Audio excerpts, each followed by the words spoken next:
They had 7 days to move one of the heaviest structures ever built by human hands. Then, the weather forecast changed everything. A super typhoon, the kind that only forms once every 20 years, was racing across the Pacific Ocean at 315 kilometers per hour, and it was heading directly for South Korea. 7 days of work suddenly became 3, and if they failed, 7 years of engineering, 7 years of sacrifice, and billions of dollars would be swallowed by the sea forever. This is the story of the most dangerous engineering mission in modern history, and the small window of time that stood between success and total disaster. The Appomattox oil platform is not something you can easily put into words. It stands 16 floors tall. It is heavier than a fully loaded aircraft carrier. It stretches across the length of 2 football fields, placed end to end, and it was built for one single purpose: to reach oil trapped 30,000 feet beneath the surface of the Gulf of Mexico,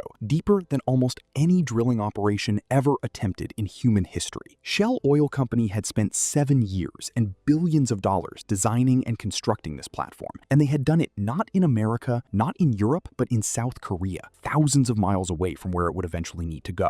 The engineers who built it knew from the very beginning that getting it from the shipyard in South Korea to its final position 130 kilometers off the coast of Louisiana would be one of the greatest logistical challenges they had ever faced. They just did not know how much harder it was about to get. The plan was already complicated enough on paper. To move a structure of this size across an ocean, you cannot simply sail it like a ship. The Appomattox platform does not move on its own. It has no engines, no propellers, no way of crossing the Pacific by itself. What Shell needed was the world's largest marine transport vessel, a ship so enormous that it could physically carry the platform on its back across thousands of miles of open ocean. But loading a 41,000-ton structure onto another vessel is not something you do quickly or easily. The engineers estimated that the loading process alone would take at least 7 full days of careful, precise, controlled work. 7 days of moving the platform inch by inch, of coordinating tugboats and floating docks and hydraulic jacks in perfect sequence. 7 days in which the weather needed to cooperate completely. And then the call came in from the meteorological department, and everything changed. A super typhoon had formed in the Pacific Ocean. Not just a regular storm, a super typhoon, the most powerful category of tropical cyclone on Earth, with wind speeds reaching 315 kilometers per hour. Meteorologists confirmed that this level of typhoon only occurs approximately once every 20 years. And their tracking models were showing something that made the entire management team go pale. The typhoon was on a direct path towards South Korea, and it would make landfall within 7 days. 7 days of work, 7 days before the storm. The math was brutal, and it allowed for no flexibility whatsoever. The entire team had to compress 7 days of loading operations into just 3 days, or watch everything they had built get destroyed.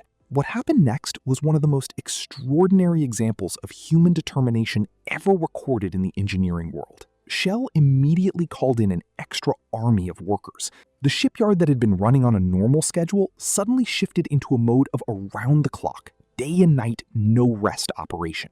Workers who had gone home came back. Engineers who had been managing from offices moved onto the floor. Every remaining task on the Appomattox checklist was attacked simultaneously by teams working in parallel around the clock, with the clock on the wall counting down and the typhoon on the radar screen moving closer with every passing hour. The management team kept a direct line open with the Meteorological Administration at all times, watching the storm's movement, desperately hoping it might turn or weaken. It did neither. The typhoon continued straight for South Korea, growing stronger as it came. After 3 days of relentless work, the impossible had been done. Every remaining preparation on the Appomattox platform was complete. Now came the loading, the most technically demanding part of the entire operation. With the help of massive hydraulic jacks working in perfect coordination, the 41,000-ton structure was pushed forward 1 inch at a time onto a floating dry dock. To understand just how much steel was involved, consider this. The amount of steel used in the construction of the Appomattox platform was greater than the total amount of steel used to build the Burj Khalifa in Dubai.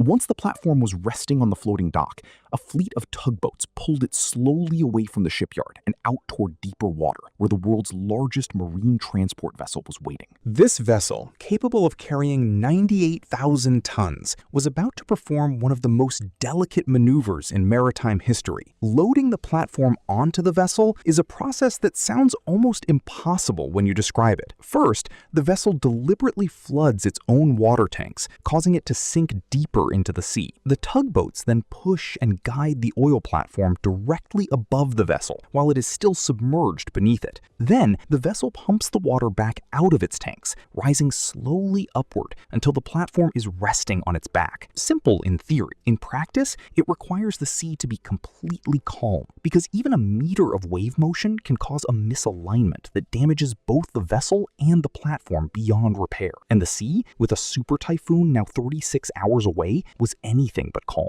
The winds were already picking up. The waves were already building. The meteorological team delivered one final piece of news. There would be a 2-hour window the following morning during which the sea would briefly calm down. 2 hours. That was all they had. If the loading could not be completed in those 2 hours, there would not be another chance. The typhoon would arrive, and it would be over.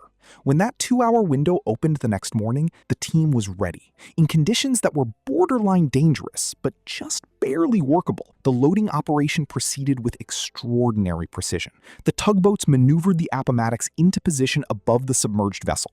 The vessel pumped out its ballast tanks and rose to the surface, lifting the platform with it. And then, many hours before the super typhoon made landfall and tore through the South Korean coastline, the Appomattox oil platform was secured on the deck of the world's largest transport vessel and already moving out to sea, safely beyond the reach of the storm. The first challenge had been beaten, but the journey was far from over. After many months of travel across the Pacific and through the Gulf of Mexico, the Appomattox platform was unloaded in South Texas, where 4 additional modules that had been manufactured separately were waiting to be fitted onto it. Once those modules were installed and everything was integrated and tested, the platform made its final journey, 130 kilometers out into the Gulf of Mexico, to the exact coordinates where it would spend the next 40 years of its working life. What waited below it was almost as staggering as the platform itself. The seabed at that location sits 7,400 feet beneath the surface, so deep that 3 Burj Khalifas stacked on top of each other would not reach the surface. And the oil well that Appomattox needed to connect to was not at the seabed. It was 22,600 feet below the seabed, 30,000 feet in total from the surface.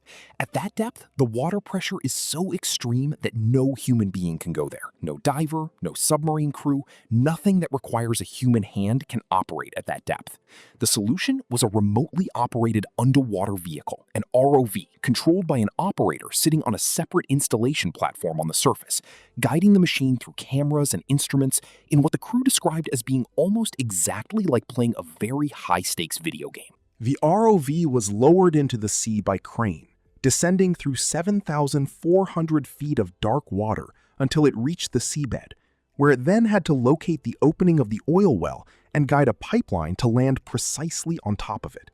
This is extraordinarily precise work, performed in total darkness, under crushing pressure, at a depth that would instantly kill any human being, guided by a person on the surface watching a screen. Somehow, on the first attempt, it worked. The pipeline was positioned. The riser transfer process, in which 4 separate vessels worked in precise coordination to pass a chain from Appomattox to an installation platform and pull the pipe into connection, was completed successfully.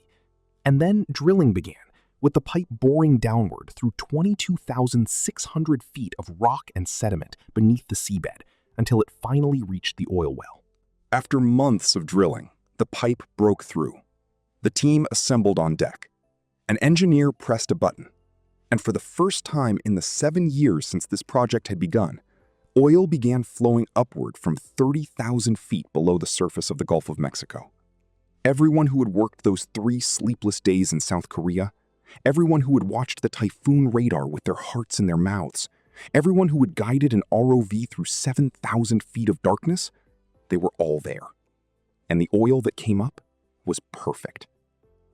Today, the Appomattox platform produces 175,000 barrels of oil every single day, enough fuel to power 4 million vehicles for 24 hours.